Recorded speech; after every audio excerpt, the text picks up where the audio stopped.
मुख्यमंत्री देवेंद्र फडणवीसांनी उद्या राज्यातील ओबीसी संघटनांची बैठक बोलावली आहे। या बैठकीला ओबीसी नेते बबनराव तायवाडे देखील यांना बोलवण्यात आलं। तायवाडे यांनी सरकारनं काढलेल्या जीआरला पाठिंबा दिलाय, तर हा जीआर रद्द करावा ही मागणी सर्व ओबीसी संघटनांची आहे।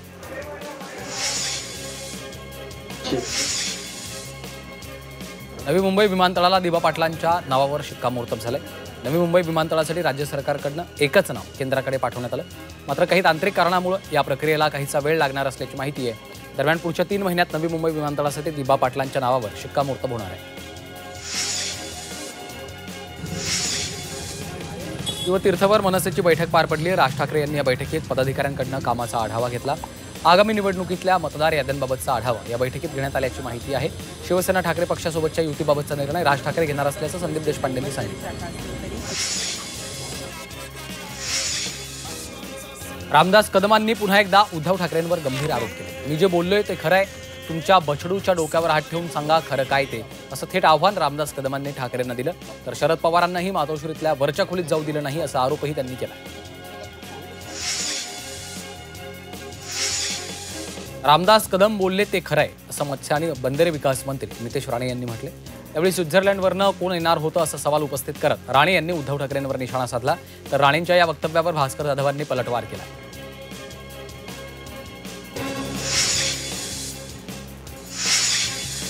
अनिल परब उद्या दुपारी 12 वाजता पत्रकार परिषद घेणार आहेत। रामदास कदमांनी केलेल्या आरोपांना ते प्रत्युत्तर देतील। बाळासाहेब ठाकरे यांच्या पार्थिवाला 2 दिवस मातोश्रीमध्ये ठेवून त्यांच्या हाताचे ठसे घेतल्याचा आरोप कदम यांनी केला होता। त्यावर उद्या ठाकरेंच्या शिवसेनेचे नेते अनिल परब स्पष्टीकरण देणार आहेत। रामदास कदमांवर भास्कर जाधवांनी जळजळीत टीका केली आहे। भास्कर जाधवांनी कदमांचा छमछम दास असा उल्लेख करत हल्लाबोल केला। रामदास कदमांनी बाळासाहेबांबाबत केलेल्या विधानावरनं जाधवांनी जोरदार घणाघात केला आहे।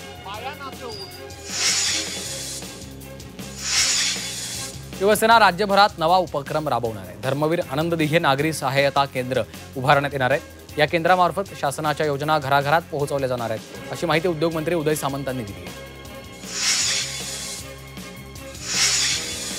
गणेश नाईक यांनी पुन्हा एकदा नाव न घेता एकनाथ शिंदेंवर टीका केली। नवी मुंबईतील FSI वाढवण्यात आला, त्याला जर नगर विकास विभागानं मंजुरी दिली तर नवी मुंबई पाण्याखाली जाईल असं गणेश नाईकांनी म्हटलंय। तर शिंदेंवर उत्सुक टीका खपवून घेणार नाही असा इशारा उदय सामंतांनी दिला आहे। राष्ट्रवादीचे प्रदेशाध्यक्ष सुनील तटकरे हे उद्धव बाळासाहेब ठाकरे पक्षाला मदत करतात असा आरोप कर्जत खालापूरचे आमदार महेंद्र थोरवे यांनी केला होता। या आरोपांचं राष्ट्रवादीचे जिल्हाध्यक्ष सुधाकर घारे यांनी खंडन केलं। थोरवे प्रसिद्धीसाठी असे वक्तव्य करतायत असं घारेंनी म्हटलंय।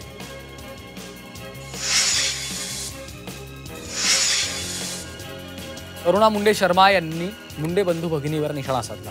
2009 ते 2012 पर्यंत मुंडे बहीण भाऊ एकमेकांसाठी कटकारस्थान रचत होते। जी बहीण त्रास देत होती त्याच बहिणीचा आधार वाटतोय, अशा शब्दात करुणा मुंडे शर्मा यांनी धनंजय मुंडेंच्या वक्तव्याचा समाचार घेतला। अतिवृष्टीनं राज्यात झालेल्या शेतीच्या नुकसानीच्या पार्श्वभूमीवर राज्यातल्या शेतकऱ्यांना दिवाळीपूर्वी मदत दिली जाईल असं आश्वासन उपमुख्यमंत्री अजित पवारांनी दिलं।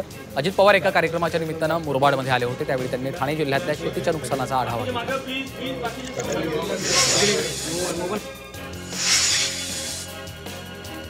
ऑक्टोबर महिन्यात देशात अधिक पावसाची शक्यता आहे। या कालावधीत सरासरीपेक्षा अधिक म्हणजेच 115% अधिक पाऊस पडण्याची शक्यता आहे। दीर्घकालीन सरासरीनुसार ऑक्टोबर महिन्यात देशात 75.4 मिलीमीटर पाऊस पडतो। ऑक्टोबरमध्ये महाराष्ट्रात सर्वदूर सरासरीपेक्षा अधिक पावसाची शक्यता आहे। मोसमी पावसाच्या हंगामात यंदा संपूर्ण राज्यात सरासरीपेक्षा अधिक पावसाची नोंद झाली। दरम्यान यंदा मराठवाड्यात सर्वाधिक 39% पावसाची तर मध्य महाराष्ट्रात 20% अधिक पावसाची नोंद झाली आहे। 1 जून ते 30 सप्टेंबर हा मोसमी पावसाचा हंगाम मानला जातो। आज कोकण, मध्य महाराष्ट्र, विदर्भ आणि मराठवाड्यात काही ठिकाणी हलक्या ते मध्यम स्वरूपाच्या पावसाचा अंदाज वर्तवलाय। कोकणात रत्नागिरी, सिंधुदुर्ग, रायगड आणि पालघर या जिल्ह्यांना पावसाचा इशारा देण्यात आलाय। तर मध्य महाराष्ट्रात पुणे, सातारा, सांगली, अहिल्यानगर, नाशिक, कोल्हापूरसह अनेक जिल्ह्यांना पावसाचा इशारा दिलाय।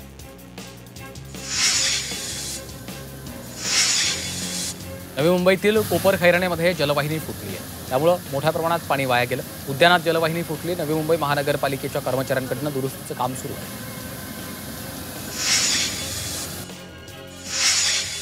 मुंबईमध्ये डेंग्यू मलेरियाच्या रुग्णसंख्येत वाढ झाली आहे। महापालिकेच्या माहितीनुसार सप्टेंबरमध्ये मलेरियाचे 1411 रुग्ण तर डेंग्यूचे 1384 रुग्णांची नोंद झाली.